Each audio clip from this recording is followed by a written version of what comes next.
tous azimuts.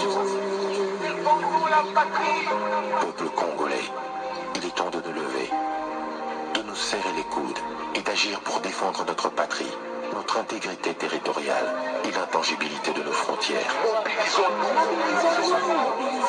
La République démocratique Batela Ekolo, Bendele Koyate.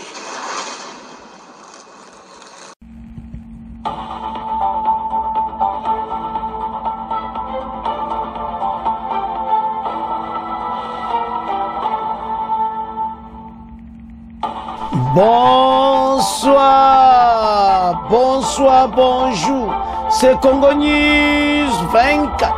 Bande Konanga, comme toujours avant de commencer notre émission, nous disons merci à Dieu.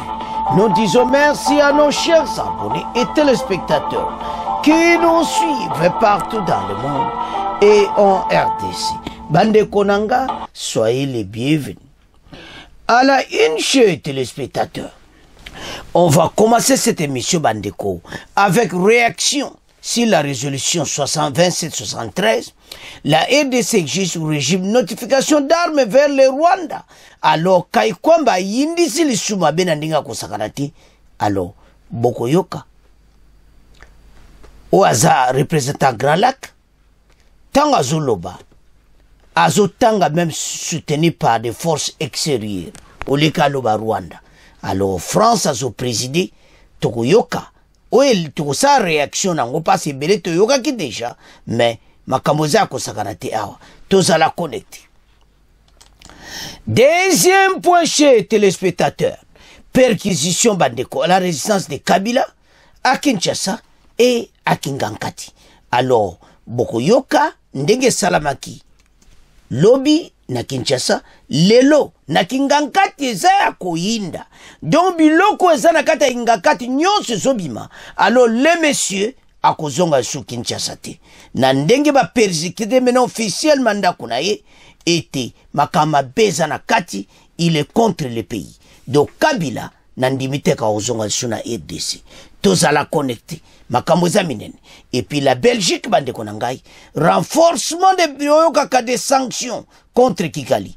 Le Belge, baza menana Beni, bayokutana, commandant 34e région militaire, Masolo Kitoko. Tozala connecté. Chers téléspectateurs, émission Nabsi Bandi, et comitant tout cela ensemble, Masolo Yambuka. Bande kotoko ban émission Nabsi sur réaction, ya oe les gars qui n'ont nu, au biso stolandaki. Mais boyoka ba détail o nan boyoka ki bandi ko kai kwamba ya omoni ba Rwanda bazoko kama mana bisoti a toucha kaba point moko clé a lobby que résolution to salaki ti lelo bato bazo continuer kaka mabe na bango même Wang Jean o alandi Guterres yepe a lobby que malgré les sanctions, malgré tout ça, AFC 123 soutenu par le Rwanda, ils continuer l'expansion là-bas. Alors, maintenant, makambo ndenge zokendi. Parce que bitumbezo continue kaka. Toujours y a un point boyoka, un point belé. Parce que, malgré tout ça, kay kwamba lobi, bango bazo mona rien, auto kataki le quoi to renforcer, et puis va supporter cette institution. Alors, Rwanda ko participer sur la mission ya unité. Rwanda, il faut pas sanction makasi, embargo sur les armes, notification avant même à son baba arme. Quand ndenge zalaki la RDC, ndeba ko sala na Rwanda. Message ezaki akei kitoko na tous les membres.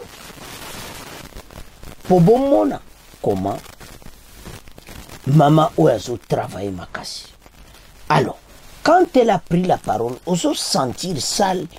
Donc, bandeko, bobo lana ki en direct lobby boyebi makambo na zoloba. Mais awa, boko yoka les sous-secrétaires Wang Jean ndenge pa koloba. Malgré tout ça, ils sont là. Mais bazo souhaité que les efforts de Doha, selon ONU, étaient portés par la foule. Et ça, la bonne volonté, il y a Oezolika. Tout ce vivre une situation un peu compliquée dans les pays. Ce qu'on là, ozomona bien que ba manipulation ebandi toye komona bandeko mosusu wana oyo badepute wana baya kosala cessez-le-feu mpona wazalendo et les autres, mais tandis que la guerre ezocontinue sur le terrain. En tout ça, armée akotika bango tanti, wazalendo pe akotika bango tante, wazalendo kuta boyne na makambo cessez-le-feu. Balobeli kutu batu batala wazalendo bazo considérer bazaba na mboka.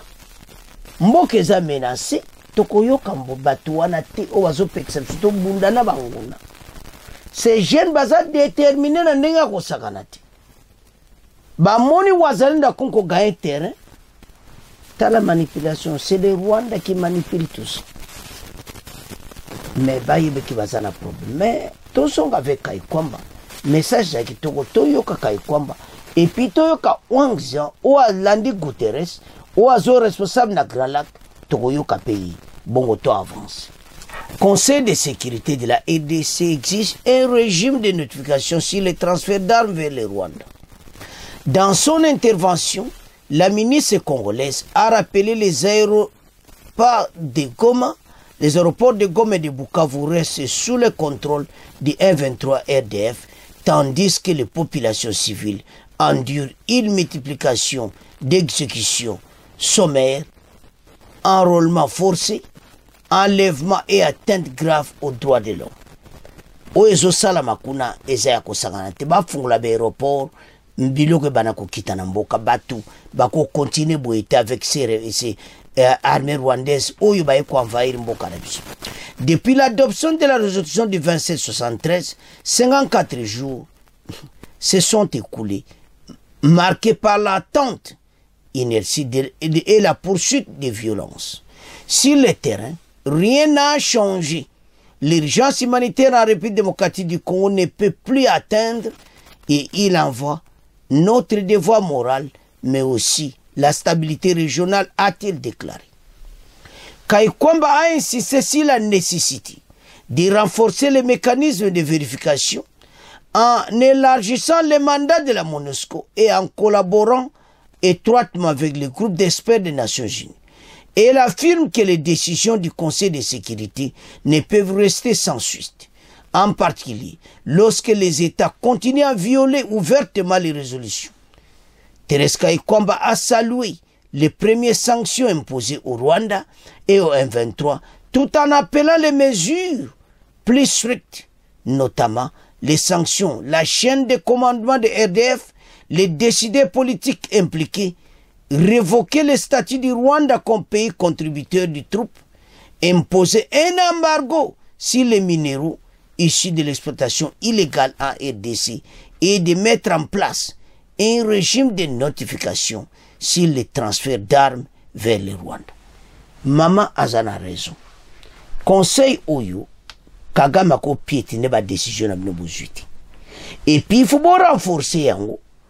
Comme ça, Kagame va comme dans une situation difficile. Si aujourd'hui continue comme ça, c'est parce que les décisions ont pris à la région.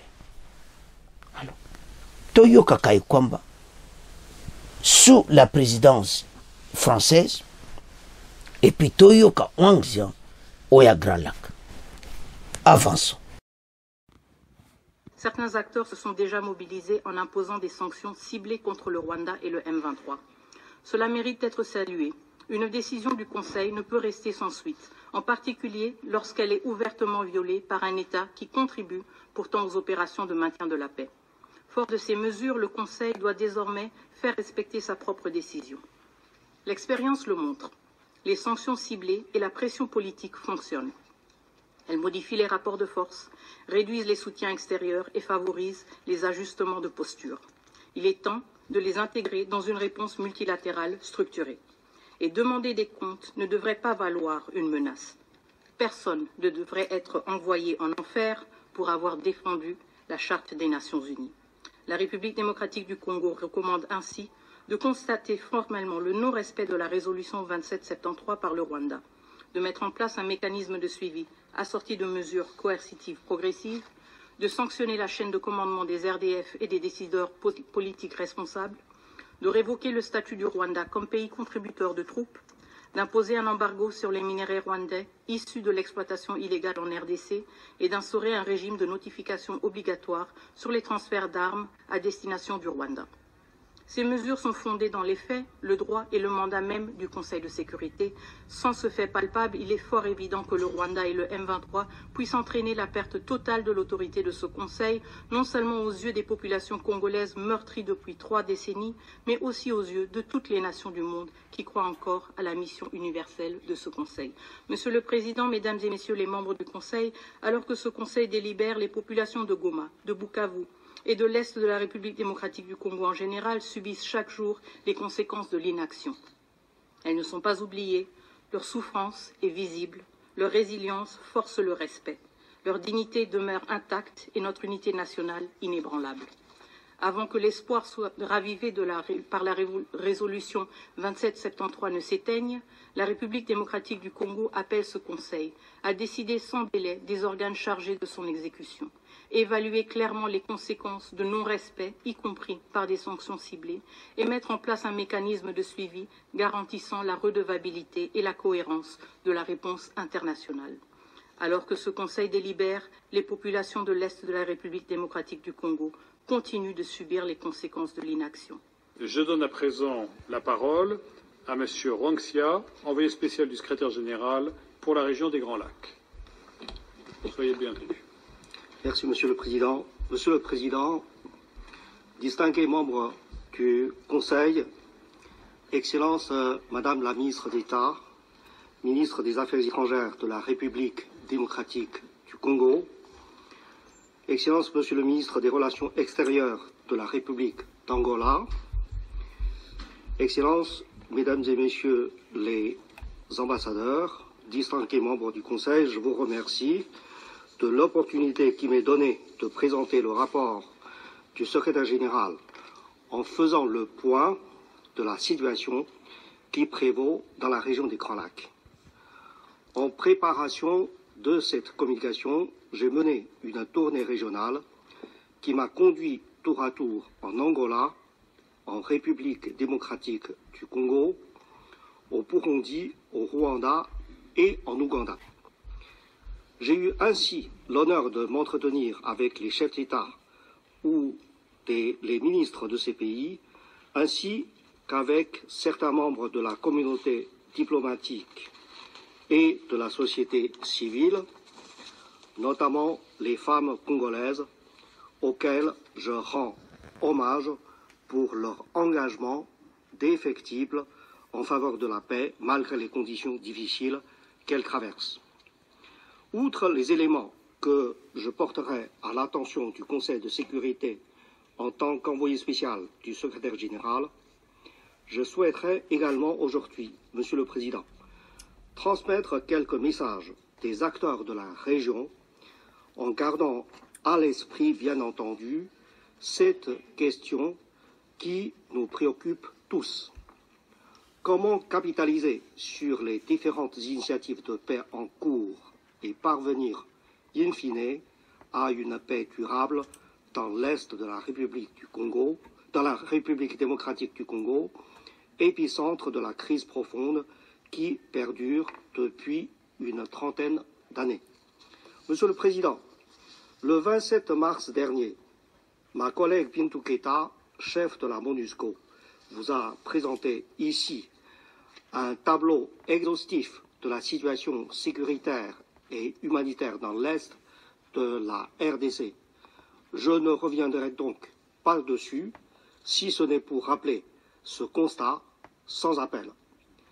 Malgré les injonctions du Conseil de sécurité, des organisations régionales et sous-régionales africaines, de l'Union européenne, malgré aussi les mesures restrictives et les sanctions prises, les combats se poursuivent dans l'Est de la RDC et l'Alliance Fleuve Congo M23 n'a cessé de poursuivre son expansion territoriale avec un soutien extérieur. En dépit des déclarations d'intention le cessez-le-feu n'est donc toujours pas effectif et les violations du droit international et des droits de l'homme persistent et la crise humanitaire ne cesse de s'aggraver tant en RDC que dans certains pays voisins, notamment au Burundi, en Ouganda et au Rwanda, et qui ont vu une augmentation du nombre de nouveaux arrivants de la RDC. Cette sombre réalité nous oblige et devrait nous inviter à redoubler d'efforts pour voir comment, collectivement, nous pouvons transformer les récentes avancées politiques et diplomatiques en un mouvement irréversible vers la paix. À cet égard, le premier message d'espoir que nous pouvons retenir, c'est que les développements récents autour des processus de paix dits de Nairobi et de Luanda, les efforts de l'Union africaine ainsi que l'initiative conjointe de la communauté de l'Afrique de l'Est, CAE, et de la communauté de développement de l'Afrique australe, SADC, ont tracé des sillons importants et donné une impulsion nouvelle aux efforts de résolution de la crise.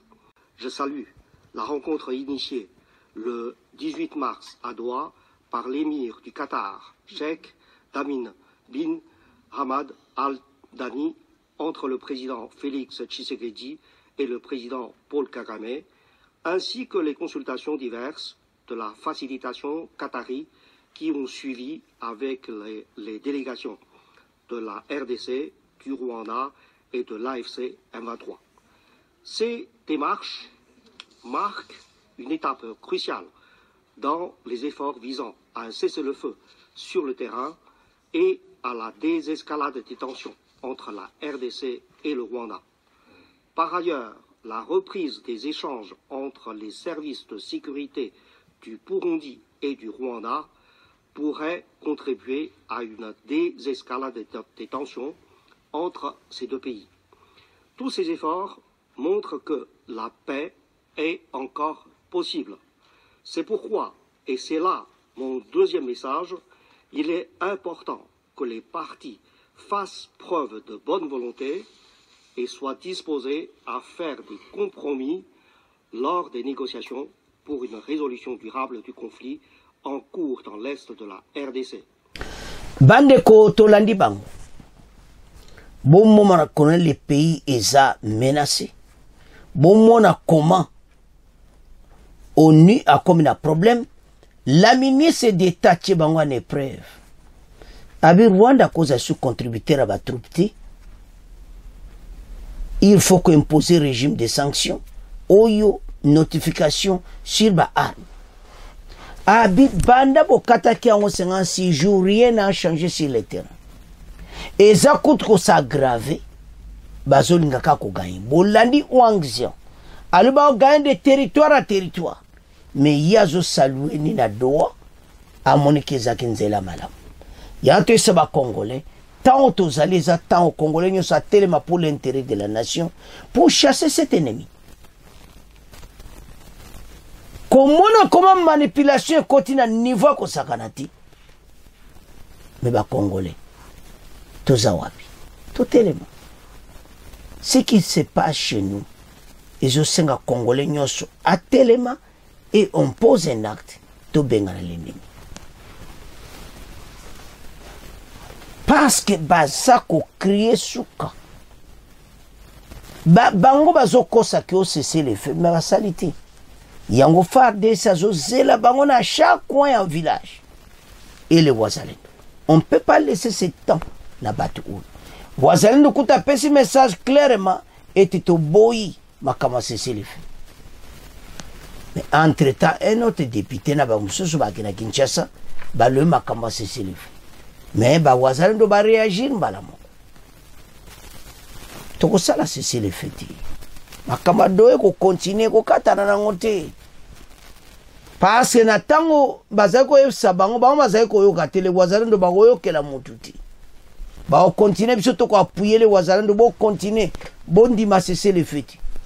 Parce que oyo nyebo zo mona bango bazoluka ba profiter. Le régime en place il y a aidé ce travail pour Namboka. ezosenga yo congolais oza na confiance na bango. Mais ndenge botolandi wana bosomona comment la ministre d'état aza na susi ya mboka. Bongo yo congolais place oza loba mpo na mboka. La situation toza nango eza claire. Bayini baza na kati ya RDC. C'est pour cela que les Congolais ont ce changement de mentalité. Tout avancer, tout vaincre l'ennemi. Voilà la situation au Kenango pour le moment. Et maintenant la Belgique va imposer des sanctions encore plus graves. Si Kagame abimisa ba soda na yi. Toke dit na deuxième point. Ba Belge yeba ambassadeur mo azana Beni. Azo solna 34e région militaire. Ba Belge ba dju ba décision makasi contre Kagame. Bazo yo kanate ba dju décision contre bango parce que bazo mona ki Kagame azo nié makambo ibele ya bango. Alors ba Belge baza moko na bango oyo ba kompena na colère. Bomoni nde machango baluki. C'est parce que boza yo côté la Kagame ya wana kumosakana. Et maintenant Kagame est sur le marteau et l'enclume. Aza na situation difficile. Baye ba kopne les minéraux extractés na Rwanda pour le moment zote kamati. Ba koma na crise financière. A goma na AFC M23 baza na situation difficile ba banque tout eza kokangama.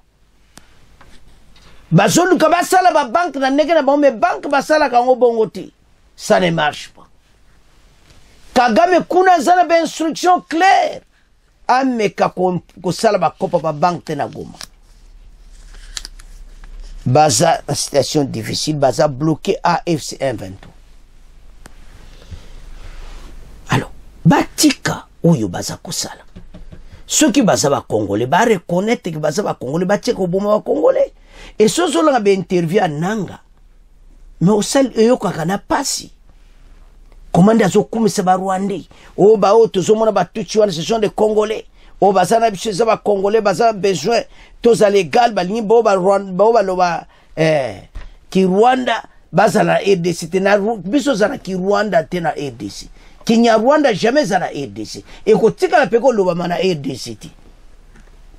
Toza une langue officielle. Pourquoi ba lobe la biso? Alors, soko zotala ba position ba tous les pantins baza ko dépendre la maître na bango. Ba pesi une opportunité kuna na droite. Bozaye kolela yango te fati aboyi. Ba pesi une opportunité. Monde bosambo. Baza ko sambwa. Ils sont la main dans les sacs. Parce que bazaye ko critiquer. Et maintenant bazaye sunelo ko lobati. Makambo ezo le kanambo ke zo sala pasi. Quand je vois Kabila position za lelo. Ce n'est pas lui à cause de la RDC boy. RDC a pesi Kabila nyonso. Mais tala zosa. Perquisition na ba résidence ne nyonso. Kingankati ba osala onde to osala mission. A Kingankati eza na maboko ya arme. Toujours yana deuxième. Alors, tant to tala biloko yo, la Belgique na kati ya Goma, to landa la Belge, bon to avance. La Belgique pour renforcement des sanctions contre Kigali. Baza décidé de bozo mon ambassadeur belge. Azamena na Beni na chef à 34e région militaire. Ba Belge aussi Kagame qui bisona yo. Bimisa ba soda nyonso. AFC 1-23 ba bima na ba territoire occupé bo quitter comme la loi ya 2773 ezakolo. Alors Kigali koto yo ba comme na problème sérieux parce que ba Belge ba yindisi masolo. Tola na bango, bongo après toya na oye yindi, Kingankati, fui total. Ba arme nyonso bombaki, na ba mumbondo, eko bima nyonso kuna. Metozo ya na prendre. Tolanda, la Belgique, ndeni baza ko renforcer ba sanction contre Kagame, bongo to avance.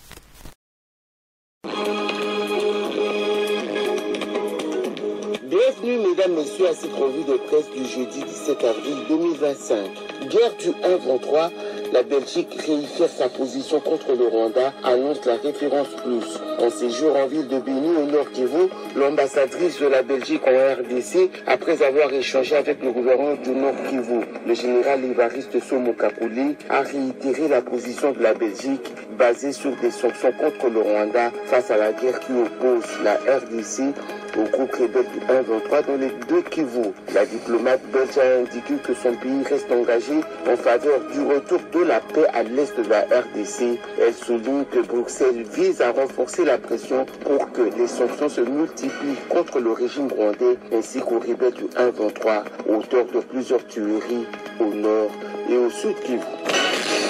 Coltan du 1-23 en Europe, Global Witness met en cause Traxis et l'Union européenne constate Info 27.cd, alors que l'Union européenne renforce ses partenariats pour sécuriser ses approvisionnements en matières premières stratégiques. Un rapport de l'ONG Global Witness jette une lumière crue sur les zones d'ombre du commerce du coltan. Selon cette enquête, la société luxembourgeoise Traxis aurait acheté en 2024 plus de 280 tonnes de coltan introduites illégalement au Rwanda, mais extraites dans l'est de la RDC, dans des zones sous contrôle de l'AFC M23. Ces achats, effectués par l'intermédiaire de la société rwandaise African Panther, alimenteraient indirectement le financement de cette rébellion. En toile de fond, c'est la responsabilité des multinationales et des institutions européennes qui se trouvent posée. Bande kotolandia me ba minere ozokota illégal ma ba coltan tusande tolandi EDC asa funguli miso Kagame azokoma na suka la EDC fuba continuer ndenge wana méthode appui Belgique penazi Bolandi aza déterminé des sanctions contre ba Rwandais na ba leader na bango na ba appui na ba na M23 doit cesser immédiatement. Ba Belge ba otike la Kagame ata attenté. Yawon Kagame azana colère na bango akusakanati. Voilà ndenge makamu fale sala. Mais yatolo ba Occident banda kala wana.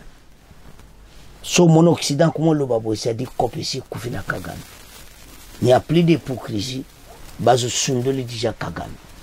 Kagame a commis dans une situation difficile où le pays na ye et kota na ba période moko apasi. Azo lukatu mais ya ba lobby ki ba mesure ba zui. Ezala renforcer Kagame atosa a commis na ndenge na oba lobaka. A commis na situation moko et comme nyoko la pena bango. Yango tina était l'imposition est directe et puis batos. Notre phare d'ici, bango batu ba boma armée na biso. Les Rwanda. Kande bazuluka bo. Mena bazuluka. Babi bango basa ba Congolais, richesse zana EDC. Bon, biso zo bénéficier kuti yangote. Mais ba on a Rwanda bazo bénéficier. Yako jabso ba Rwanda yo bwa kelepso bon yon kay komba rappela ki bango. Que génocide bozo cédé wana génocide wana ndemute sali EDC ba le 30 ans ba koti biso bato amabe mboka na biso baby le combat groupes armés le kolo ya Rwanda. Mais bazo komana suka. Le gouvernement a pris une décision claire. Était bango fo batos. Soko za Rwandais accord ya Nairobi kozwayo oloba soko za Rwandais au Congolais. Et c'est là où le problème est qu'il m'a ébélé les chocolats. On est au Kenya. Il y a un tout le monde bon ça armé très bien. Kagame n'écoute que les armes. Et là, mon côté. T'as la situation bateau bazanango. Ba Rwandais, ba komi bazo zanga même espèce AFC 123. Mais Belgique a aussi clairement quitté comme résolution 73 et 27-73. Alors ba Belge baza catégorique. Bolandi même nexé on a Union européenne. Si ba minéré, l'Union européenne peut agir ba décision. Kagame atika na katesanga. C'est ça la situation où ils ont la katamboka. Il faut pas comprendre que tous ces Rwandais, baza on a te pour bavana na EDC. Ils s'en foutent. Ils sont là pour créer l'insécurité, pour mieux exploiter ces minéraux illégalement. Et c'est tout le monde est au courant. son talaba au niveau bateau tout va contre décision directe par Rwanda, ça me fait mal. Mais souka vérité bima akaka, et nous serons des vainqueurs. Nous allons vaincre cette guerre. Et en tout ça, Congolais, lèvons-nous ensemble comme un seul homme. Gouvernement Union nationale comme un seul homme. Bon, yoki ba discours fatia pesi na Lubumbashi, yako sakanati. Mboka oyo, il faut comme à un niveau ba comprendre que ces pays ils ont changé et tout va changer. L'ennemi est là à côté. Muto asaloma beka zaka pembeni na. Il y a une situation to vivre maintenant à Kinshasa. Situation à Rwanda est comme la capitale. Parce que tu vas appuyer le Kabila. Aux acquis président de la République, qui appuyer les forces rebelles. Mais jusqu'à ce qu'en tout cas, il fallait que ça la mandengiwa. Donc Kagame n'a battu un problème sérieux pour le moment. Bango ba okoka selo mote pi mboka oto kena ngoliboso. Bato faut batosa to benga na bango si le sol congolais. Alors, maintenant to kende na point ya Kabila. Bandeko yo salamawa. Perquisition ba okuta Kabila ko malamu ti. Les messieurs azapena fournisseur à batu oyo. Pour sozo tala makambu oyo tous ces ennemis de la paix ba osala mboka na biso ko boma ko tuer ba congolais, mais continuer à le faire ça fait mal, mais biso to tellement na point moko pour vaincre cet ennemi to bunda ensemble pour payer na biso comme na valeur biso akoleka. Les ennemis de la paix ba Kabila nandimite ka ozonga sur RDC. Perquisition y a ba résidence naï. J'en suis pas sûr que le monsieur passe à comme une agitation moko makamute bimili banda. En plein soleil, ba eko perquisitionner Kabila. Perquisition salami. C'était hier na Kinshasa, maintenant lelo na Kingankati. Ndeto loba Kingankati za ya konyingana. Tiboyo kaka ko ba jibiluka ba mumbondo. Oh bon, makambo za ya kosakanati. Voilà position oyo bazui contre ex-président de la République Joseph Kabila. Parce que les mabeleki. Comment yaza muto il fallait que tu appuyer gouvernement. Yaza muto il fallait pas côté makambona mais à côté on est ni yasa signé pacte na Kagame. Baza bomoko pour ressources et des stocks kabola kanabang. Bango ba kota na kati mboka na biso. Non. Congolais zokufa pauvre pour na makambo to so vivre oyo. Bango bazolinga bali ba rwandophone baza ba congolais tout ça c'est qu'ils parlent et outana munokananga. Mais ils savent très bien que ce sont des Rwandais yango lelo. C'était hier quand Kwambande Bolandi a expliqué bango na génocide wana. Ndeni lelo ba kota ki na RDC soi-disant ba libérateur mais ba yaki ndeko comme ça pays n'état mokamabe. C'est là où ça a commencé. Et puis à le binôme maison nationale batu imposa ki RDC ayamba ba Rwanda. Dans l'hospitalité na bise comme. Batu oyo il faut pas vivre sort na bango. Makambo tout ba osala na mboka eza nango clair. Il ba ko mona yango pe ba ko tika yango. Yanto se ba congolais levons-nous ensemble comme un seul homme. Tout ça na mboka moko RDC. To bunda pona mboka na biso ti tokolonga. Mais ba onyoso ba oteka mboka. Ba ko vivre total. Perquisition à la résidence de Kabila à Kinshasa et à Kingankati. En République démocratique du Congo, une perquisition est en cours depuis mardi 15 avril dans l'une des propriétés de l'ancien président Joseph Kabila à Kinshasa. Cette opération intervient dans un climat politique tendu marqué par de récentes accusations du président Félix Tshisekedi qui soupçonne son prédécesseur être le véritable chef derrière de AFC M23, le mouvement politico-militaire soutenu par Kigali et actif dans l'est du pays. Cette perquisition survient aussi 2 semaines après l'annonce du retour prochain de Joseph Kabila sur le sol congolais. Balaxi et Kakozonga lisusuti.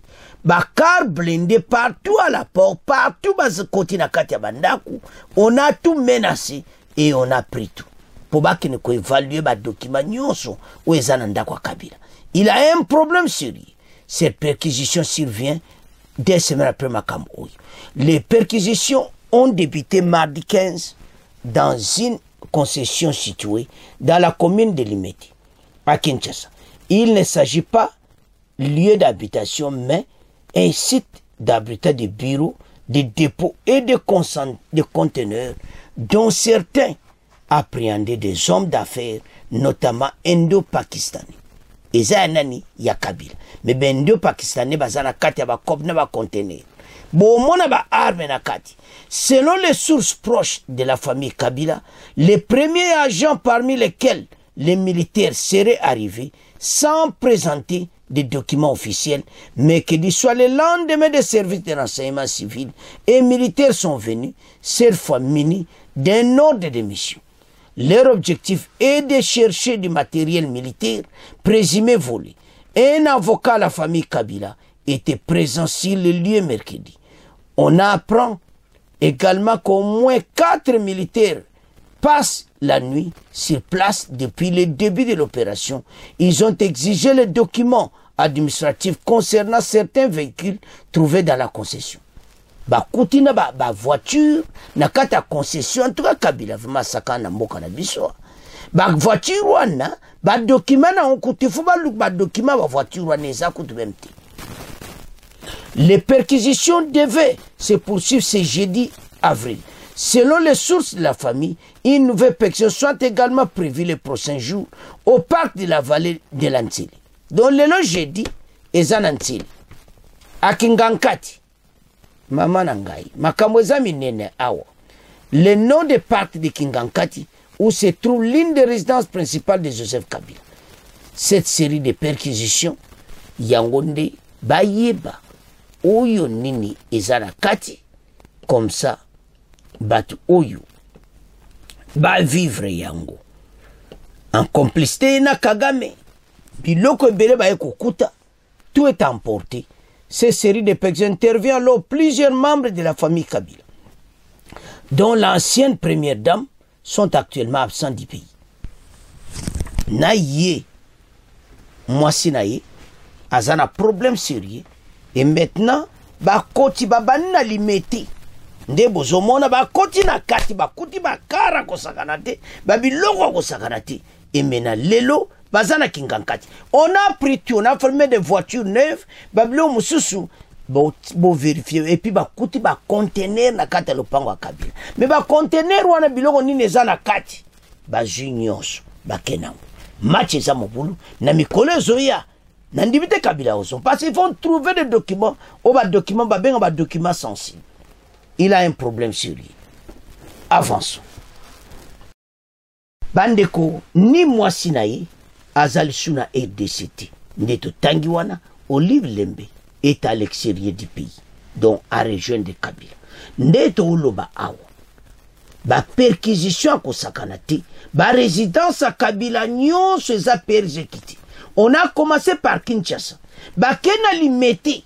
Babi kuna pour la première fois bakoma. Nzokanda kananda kuzo limete. Mais bayokuta ba indo pakistanais na katipe. Mais anda kwa Kabila. Bakuti ba voiture neuve. Ba voiture zanga mikanda. Bakuti ba conteneur na limete.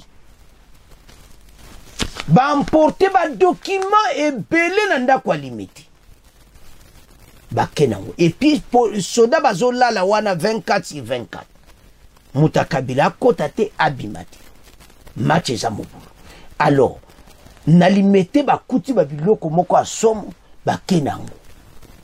Et maintenant, nasi tokoyoka kalate comment ça va se passer. Mais je ne suis pas sûr que le monsieur a kozonga sur RDC. Parce que femme n'est à rejoindre de l'église.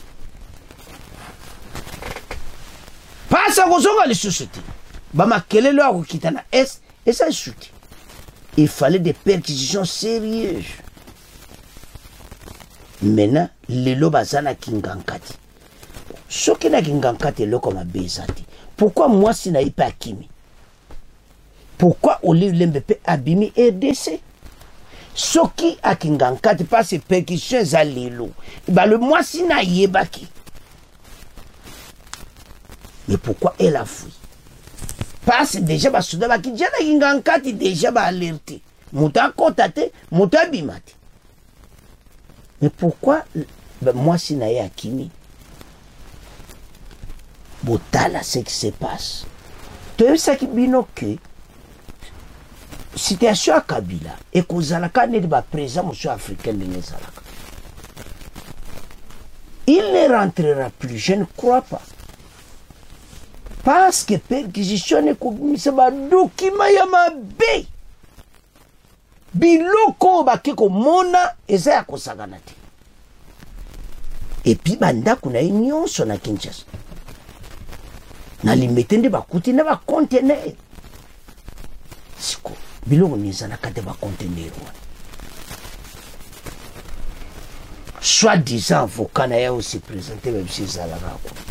Souhaité ba ko joyo ba cheyo nzela makalo. Na avocat yemo amoni pena ke India wa. Ah yezu bonga avocat kabi. Bande ko tanga ngo très bien. C'est bien reporté. Situation ezawana. Bamporti babiloko tout pour examen.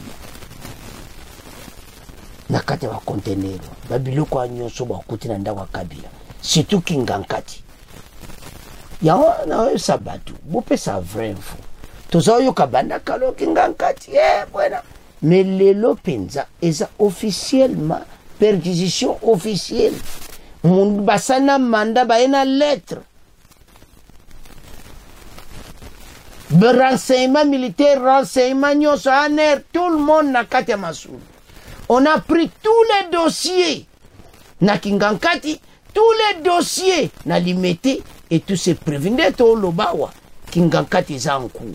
Ndenge mission salama kingankati tel mezamu nene fuba fouiller partout. Na kota ba nyama boke ne kotala lemso na zamba kuna wabombelo me bokeba. Oya kutana na lion kuna makambo eza minene mais ba soda ba sala grand boulot. Mais to féliciter service à renseignement ba mener perquisition na ndenge moko a propre ba juba zopena biloko parce ba yeli bango brisque. Mais kingankati ba yebisa ki le quoi la kuna ba yebisa que tozoya. Mais pourquoi yaki? Il fallait pas kingankati bo yebisa ki tozoya ta akili. La moi si les fallait zaraba tu vas documenter ezani o ezani a expliquer parce que juba biloko belé ya malamu te et tout cela et sauver sa réputation là. Qu'est-ce que Kabila koloba pour le moment et pas ba Congolais les regrets ba perquisition oyo et ko bimisa makambo na ba mombondo ba makambo ebele boyo ka wato bulekaka parce que on parlait de tout ça. Bah, écoute, biloko ebele kuna. Passe na ntele kuna banda kweze bomo na kingankati me akota sana banda kudo do osakanate. Et c'est tout un quartier. Bazo continuer zo silati. Bazo continuer kaka perquisition. Botala kandenge za munene. Au parc de l'Antille. Akamoza ko sakanate. Bandeko, voilà ce qui se passe maintenant à Kingankati. Parc wane comme parc à EDC, c'est suba bien à EDC. Et un bon va congolais, bon confisquer parc wana et comme parc va congolais, ben kubacha place moi va visiter et c'est tout. Alors, mais en conclusion, tout le monde qui les messieurs n'andimita kozonga suna EDC. Et amena exil moko pour du bon. Alors, banamboka, c'est à ce point. Tout comme clôturer mission Nabiso. Bon, continuez pour s'abonner, bon partager. Au revoir. À la prochaine.